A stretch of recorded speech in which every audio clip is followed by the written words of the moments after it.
Hello friends, இன்னைக்கு சிறுகடிக்க ஆசையில் நம்ம நினச்ச மாதிரியே விஜயோட பணத்தை ரோகிணி சுட்லாக் பண்ணிட்டாங்க. என்ன ஆச்சுன்னா, ரோகிணிக்கு குடைச்சல் மேலே குடைச்சல். யார்கிட்டேருந்து? அந்த சிட்டிக்கிட்டேருந்து. இவன் ரொம்ப சீரியஸாக ஆகிட்டுருக்கான். இப்படியே விட்டுட்டோம்னா அவன் கண்டிப்பாக இறந்து போயிடுவான். அதுக்கப்புறம் பாடி கொண்டு வந்து உங்கள் வீட்டு வாசலில் நான் போட்டு நான் பாட்டு எஸ்கேப் ஆகிடுவேன். அப்புறம் நீங்கள் தான் போலீஸில் மாட்டணும் அப்படின்ற மாதிரி சொல்லிடுறாரு சிட்டி. ரோகிணிக்கு இன்னும் பயம் அதிகமாகிடுது. எப்படியாவது சீக்கிரமாக பணம் அரேஞ்ச் பண்ணணுமே அவங்களும் யோசிச்சுட்ருக்காங்க. ஆனால் எங்கேயுமே அவங்களுக்கு பணம் கிடைக்கல. உடனே விஜயோட படம் தான் ஞாபகம் வந்துச்சு. அப்புறம் என்ன, ஸ்ட்ரைட்டாக பார்வதி வீட்டுக்கு போகிறாங்க.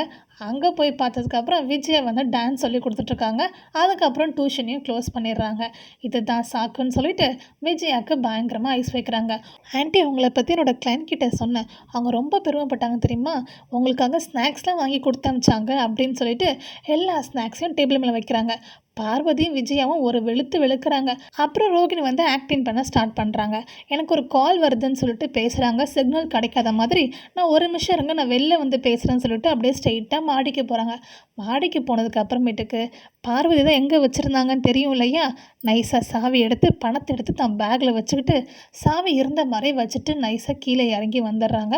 வந்தது மட்டும் இல்லாமல் இன்னும் அதிகமாக வேற பரிமாறுறாங்க. 2 பேர்த்துக்கும் 2 பேரும் மெய் மருந்து சாப்பிட்றாங்க. ஆனால் அந்த பணம் போனது அவங்க 2 பேர்த்துக்கும் தெரியவும் தெரியல.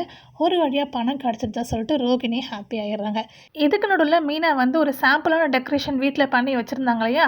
அதை பார்த்தோன்னே ஸ்ருதி ஒரு ஐடியா சொல்கிறாங்க.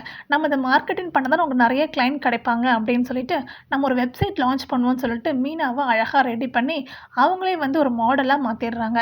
ஆனால் மீனாக்கு தான் ரொம்பவே கூச்சமாக இருக்குது. ஃபோட்டோக்கெலாம் போஸ்ட் கொடுக்க முடியாது அப்படிலாம் சொல்லிட்டு இருக்காங்க. ஆனால் ஸ்ருதியும் விடுற மாதிரி இல்லை, முத்தும் விடுற மாதிரி இல்லை. ஒரு வழியாக வளைச்சி வளைச்சி ஃபோட்டோஸ்லாம் எடுக்கிறாங்க. அந்த கேப்பில் வந்து நம்ம ரவியும் உள்ளே வந்துடுறாரு.